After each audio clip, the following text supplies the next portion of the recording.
Ողջույն։ Ակնհայտ է, որ Նիկոլ Փաշինյանը դեռևս 2018-ի տպավորությունների ազդեցության տակ է, երբ ուներ անհիմն բարձր վարկանիշ և լեգիտիմություն։ Կառավարման առաջին 2 տարում նա բավական մսխեց դրանք։ Երկրորդ ժամկետին մոտեցավ արդեն առանց վարկանիշի, իսկ ընթացքում սպառվեց նաև լեգիտիմությունը, տված ու չկատարած խոստումների, խոստացածի հակառակը անելու, պատերազմ, լոկալ հարձակում ու պարտությունների և այլ պատճառներով։ Երրորդ ժամկետը ապահովվեց բացառապես ուժայինների, վարչական ռեսուրսի, բռնաճնշումների ու ընտրակաշառքի, ընտրակեղծիքների միջոցով։ Վերջին ընտրությունները փաստեցին, որ նրա իշխանությունը այլևս լեգիտիմ չէ։ Այսօրվա թողարկմանը մի քանի կետով կներկայացնեմ այդ լեգիտիմության առասպելի փլուզումը։ Եվ այսպես, առաջին,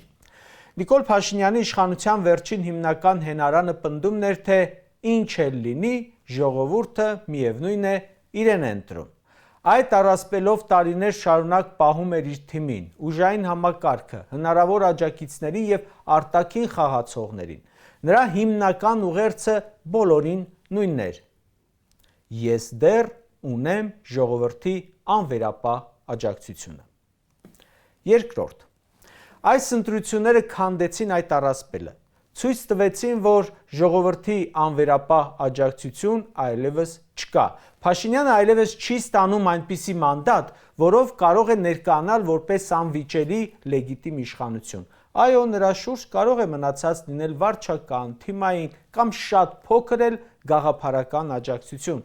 բայց դա այլևս համաժողովրդական վստահություն չէ։ Երրորդ, օրերս հարցազրույցում ՀՀ երկրորդ նախագահ Ռոբերտ Քոչարյանը հստակ դիտարկում է անում, եթե դաշտում հայտնվեր լրիվ անհայտ մարդ և նախընտրական շրջանում հայտարարեր թոշակները 10,000 դրամով ավելացնում եմ, վարորդական իրավունքից զրկումները վերականգնում եմ, սոցիալական այլ քայլեր եմ անում, նա նույնպես ձայն կհավաքեր։ Իսկ եթե այդ անհայտ մարդու օգտին ներգրավվեին արտաքին առաջնորդներ և ասեին հենց սա է ձեր ապագան, սրանից լավը չկա, նա հավանաբար կհավաքեր ոչ պակաս, իսկ գուցե ավելի շատ, քան Նիկոլ Փաշինյանը։ Այսինքն, նրա ստացած արդյունքը ոչ թե իր անձնական հեղինակության, այլ իշխանական ռեսուրսի, նախընտրական խոստումների և արտաքին աջակցության արդյունք էր։ Այդ գործիքակազմը ինքնին ձայն բերող փաթեթ էր և կրկնում եմ, արդյունքը ոչ թե պետք է համարել Փաշինյանի հանդեպ վստահության ապացույց, այլ իշխանական մեքենայի արդյունք։ Չորրորդ, ստացված արդյունքը պետք է գնահատել ոչ թե որպես ժողովրդի ազատ և անվերապահ վստահություն, այլ որպես անհավասար պայմաններում ռեսուրսների առավելագույն գործադրմամբ ստացված արդյունք։ Սա նշանակում է, որ Փաշինյանի իրական քաղաքական կապիտալը շատ ավելի ցածր է, քան փորձում են ներկայացնել։ Հինգերորդ,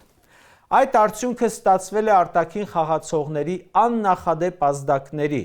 վարչական ռեսուրսի կոպիտ օգտագործման, բյուջետային միջոցների անխնա նախընտրական շահագործման, ընդդիմադիրների նկատմամբ ճնշումների և վախի մթնոլորտում։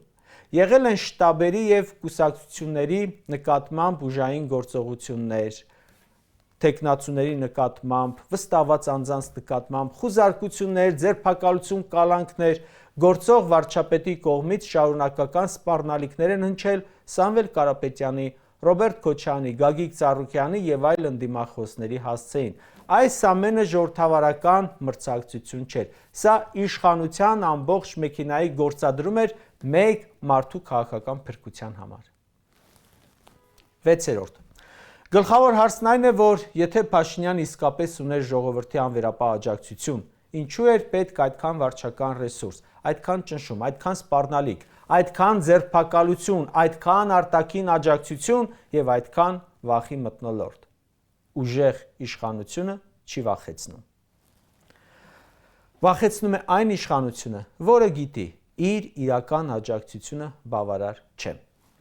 Յոթերորդ, ձայների հաշվարկի դեռ սկզբնական փուլում իրեն հաղթող հռչակելը քաղաքական ազդանշան էր, հանձնաժողովներին, կենտրոնական ընտրական հանձնաժողովին եւ ամբողջ պետական համակարգին։ Վստահ իշխանությունը սպասում է արդյունքների։ Անվստահ իշխանությունը փորձում է արդյունքի վրա ազդել առաջին իսկ պահից։ Հաղթող հռչակվելու շտապողականությունը խոսում էր վախի մասին։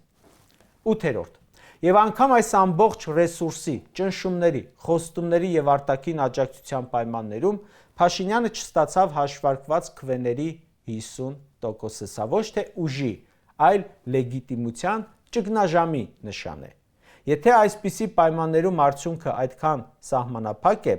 ապա իրական բնական աջակցությունը շատ ավելի թույլ է։ 9. Այն ինչ տեղի ունեցավ նախընտրական շրջանում եւ ընտրության օրերին, մեկ այլ երկրում լուրջ իրավական ու քաղաքական գնահատականի կարժանանար։ Գործող վարչապետի սպառնալիքները, ուժային համակարգի ներգրավումը, ընդդիմադիրների նկատմամբ ճնշումները, վարչական ռեսուրսի օգտագործումը ժողովրդավարական ընտրությունների հետ համատեղելի չեն։ Հայաստանում այս ամենը երկար ժամանակ պատշաճ գնահատական չէր ստանում, միայն մեկ պատճառով՝ կար պատրանք, թե Փաշինյանը դեռ ունի ժողովրդի լայն աջակցությունը։ Այդ պատրանքը այլևս չկա։ 10.